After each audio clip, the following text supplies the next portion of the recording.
Hello दोस्तों, नमस्कार। आपके अपने YouTube channel RKM take info पर मैं आरके मीणा एक और भर्ती की महत्वपूर्ण जानकारी में आप सभी साथियों का तहे दिल से हार्दिक स्वागत करता हूं। दोस्तों, इस वीडियो में बात करने वाले राजस्थान पशु परिचय भर्ती 2023 के संबंध में।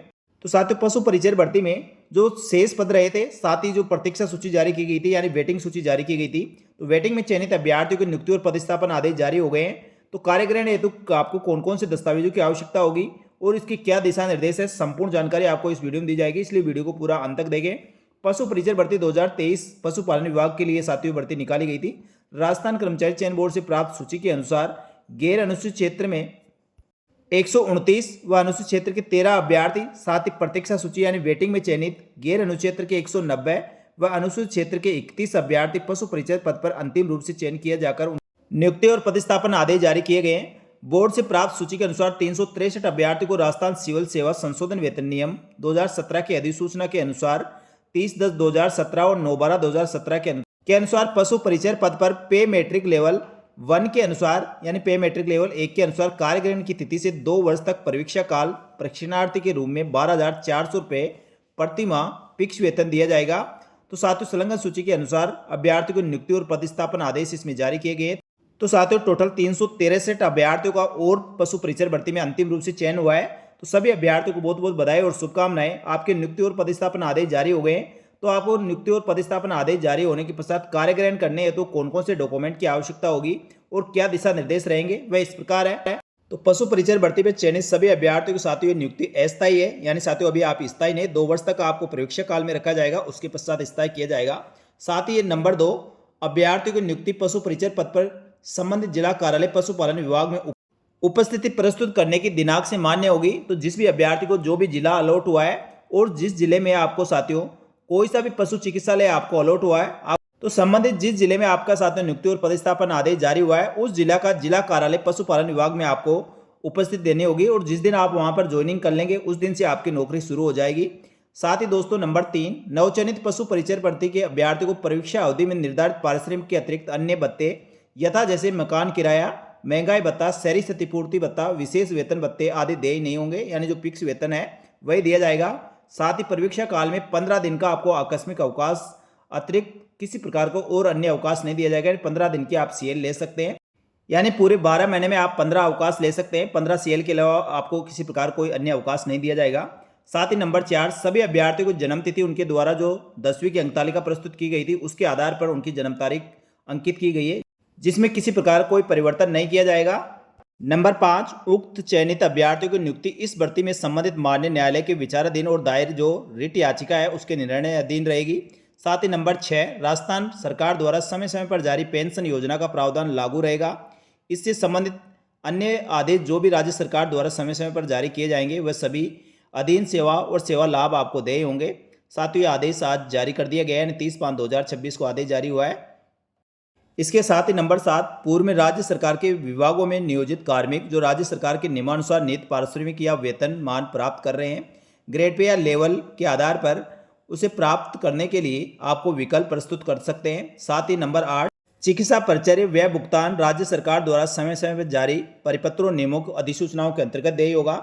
नंबर 9, परीक्षा अवधि में राज्य सरकार की शर्तें और नियमों आदेशों के अनुसार राजकीय सेवा आपको करनी होगी। नंबर 10, वर्तमान में पशुपालन विभाग के अतिरिक्त अन्य विभागों में राजकीय सेवा में कार्यरत है वह विधिवत रूप से विभाग अध्यक्ष और कार्यालय अध्यक्ष से कार्य मुक्त होकर अपने उपस्थित संबंधित कार्यालय में प्रस्तुत करनी होगी।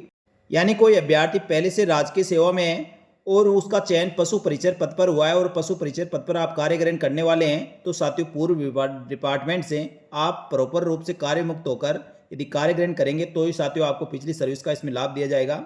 नंबर 11, नियुक्ति स्थान पर पहुंचने में किसी प्रकार कोई यात्रा भत्ता नहीं दिया जाएगा। परीक्षा काल में आपकी कोई वार्षिक वेतन वृद्धि नहीं होगी, यानी साथियों जो इंक्रीमेंट लगता है वह कोई इंक्रीमेंट नहीं लगेगा। नंबर 13, परीक्षा काल में सेवाएं संतोषजनक नहीं होने की स्थिति में नियमानुसार परीक्षा काल बढ़ाया जा सकता है या साथियों बिना कारण बताए सेवाएं समाप्त की जा सकती है, यानी साथियों 2 साल तक का जो प्रवेशन काल होगा, परीक्षा काल में आपकी सेवाएं संतोषप्रद होनी चाहिए, अन्यथा दोस्तों आपको परीक्षा काल बढ़ाया जा सकता है या आपको नौकरी से हटाया भी जा सकता है। इस चीज़ का अभ्यर्थी ध्यान रखें। और नंबर 14, परीक्षा काल के दौरान राज्य सरकार द्वारा समय समय पर जारी आदेश दिशा निर्देशों के अनुसार असाधारण अवकाश EOL स्वीकृत किया जा सकेगा एवं असाधारण अवकाश स्वीकृत उपभोग करने की स्थिति में नियमानुसार आपका परीक्षा काल बढ़ा दिया जाएगा। इस चीज़ का भी अभ्यर्थी ध्यान रखें, यानी आपको 15 CL के अतिरिक्त और किसी प्रकार कोई अवकाश की स्वीकृति नहीं है। तो इसलिए साथियों कोई अभ्यर्थी जैसे कोई एग्जाम के लिए या पढ़ाई के लिए या किसी कारणवश से ईओ लेता है तो उतने दिन का उसका परीक्षा काल बढ़ा दिया जाएगा। इस चीज़ का भी अभ्यर्थी को ध्यान रहना चाहिए। नंबर 15, परीक्षा काल में संतोषजनक सेवा पूर्ण करने के उपरांत राजस्थान सरकार के नियमानुसार जो 7वें वेतन आयोग है उसके अकॉर्डिंग साथियों आपको पशु परिचर भर्ती की पे मैट्रिक लेवल 1 के अनुसार नियमित वेतन दिया जाएगा, जिसके साथियों बेसिक के अनुसार आपको जो भी वेतन भत्ते लागू होंगे वह सभी वेतन भत्तों के साथ आपको पूरा वेतन मिलेगा। ये तो साथियों इसके महत्वपूर्ण दिशा निर्देश है। इसके पश्चात बात करें साथियों परीक्षा काल में पर्यवेक्षक टर्नी के रूप में आपको नियुक्ति और पदस्थापन आदेश जो जारी किया गया है, तो आपको संबंधित जिला कार्यालय में उपस्थित देते समय आपको कौन कौन से डॉक्यूमेंट की आवश्यकता होगी, तो दस्तावेजों की लिस्ट इस प्रकार है। सबसे पहले अभ्यर्थियों को साथियों पुलिस चरित्र प्रमाण पत्र की आवश्यकता होगी, तो आप पुलिस चरित्र प्रमाण पत्र बना ले। पुलिस चरित्र प्रमाण पत्र के बिना आपको साथियों संबंधित जिला पशुपालन विभाग के कार्यालय में ज्वाइन नहीं करवाया जाएगा। सभी चयनित पशु परिचर भर्ती के अभ्यर्थियों के पास पुलिस चरित्र प्रमाण पत्र बना हुआ होना चाहिए। पुलिस चरित्र प्रमाण पत्र के साथ ही साथियों समस्त अभ्यर्थी जो चयनित हुए हैं उन सभी अभ्यर्थियों को स्वास्थ्य प्रमाण पत्र की आवश्यकता होगी। तो आपका साथियों नियुक्ति और पदस्थापन आदेश जारी हो गया है, तो आपको स्वास्थ्य प्रमाण पत्र बनाना होगा जो किसी भी चिकित्सा एवं स्वास्थ्य परिवार कल्याण विभाग के प्रमुख चिकित्सा अधिकारी पीएमओ या उससे उच्च पद के चिकित्सा अधिकारी से हस्ताक्षरित स्वास्थ्य प्रमाण पत्र आपको लेकर जाना है। तो साथियों पुलिस चरित्र और स्वास्थ्य प्रमाण पत्र के बिना आपको कार्य ग्रहण नहीं करवाया जाएगा, इस चीज़ का अभ्यर्थी ध्यान रखें। साथ ही बात करें साथियों जन्मतिथि की सत्यापन हेतु सेकेंडरी की अंकतालिका प्रमाण पत्र आपको साथ लेकर जाना है। वर्ग सत्यापन हेतु यानी साथियों कैटेगरी के लिए आपको अनुसूचित जाति, अनुसूचित जनजाति, पिछड़ा वर्ग, अति पिछड़ा वर्ग, आर्थिक रूप से कमजोर वर्ग, शहरी या जनजाति आदि सक्षम स्तर से जारी जाति प्रमाण पत्र आपको लेकर जाना है। साथ ही मूल निवास हेतु मूल निवास प्रमाण पत्र, विवाहित होने की स्थिति में जिनका विवाह 22/5/2006 या उसके बाद हुआ है उन सभी अभ्यर्थियों को विवाह पंजीकरण प्रमाण पत्र प्रस्तुत करना होगा।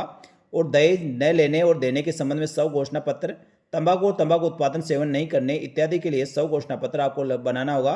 साथ ही विवाहित होने की स्थिति में संतान संबंधी स्व घोषणा पत्र आपको डॉक्यूमेंट के रूप में ले जाना होगा।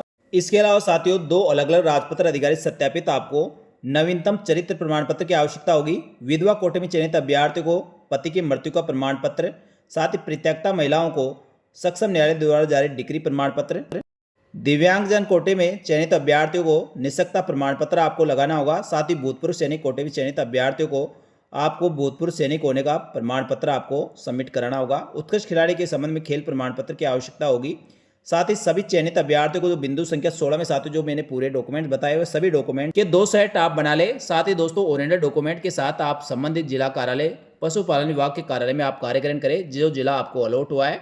साथियों ये सभी दस्तावेज आप नहीं लेकर जाते तो आपको कार्य ग्रहण नहीं करवाएंगे, इसलिए सभी अभ्यर्थी सारे डॉक्यूमेंट के साथ निर्धारित दिनांक और समय तक जब तक आपको बुलाया आप उपस्थित होकर कार्य ग्रहण कर सकते हैं। निर्धारित योग्यता मापदंड उक्त दस्तावेज प्रस्तुत नहीं किए जाने तथा प्रस्तुत दस्तावेजों में कोई भी अभ्यर्थी नियुक्ति के लिए नियमानुसार योग्यता धारित नहीं करता है तो उसका नियुक्ति आदेश स्वतः निरस्त समझा जाएगा, इसका कोई दावा स्वीकार नहीं किया जाएगा। चयनित अभ्यर्थी को वरीयता का निर्धारण राजस्थान कर्मचारी चयन बोर्ड द्वारा जारी मेरिट के अनुसार संबंधित पदस्थापित जिला कार्यालय पशुपालन विभाग के स्तर पर किया जाएगा एवं नियमानुसार भविष्य में पदस्थापन जिले में परिवर्तन हेतु हकदार भी होगा। तो साथियों आप भविष्य में अपना जिला भी चेंज करवा सकते हैं, जो नियमानुसार जो भी इसके नियम होंगे उसके अकॉर्डिंग आपका जिला चेंज हो सकता है।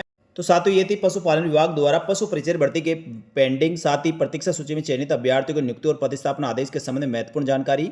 नियुक्ति और पदस्थापना आदेश की साथियों पूरी प्रति आपको संबंधित विभाग की ऑफिशियल वेबसाइट यानी पशुपालन विभाग की ऑफिशियल वेबसाइट पर अपलोड कर दी जाएगी, वहां से डाउनलोड कर सकेंगे। साथ ही हमारे टेलीग्राम चैनल को ज्वाइन कर ले, पूरी पीडीएफ आपको वहां पे भी डाल दी जाएगी। तो साथियों ये जानकारी आपको अच्छी लगी तो वीडियो को लाइक जरूर करें। इसी प्रकार की महत्वपूर्ण सरकारी योजनाओं की जानकारी के लिए हमारे YouTube channel RKM take info को सब्सक्राइब करके बेल आइकन प्रेस कर ले, जिससे भर्तियों की महत्वपूर्ण और तुरंत जानकारी आपको मिल सके। इस वीडियो में इतना ही, जल्दी मिलेंगे दोस्तों एक और भर्ती की महत्वपूर्ण सटीक जानकारी लेकर। तब तक के लिए धन्यवाद। जय हिंद, जय भारत।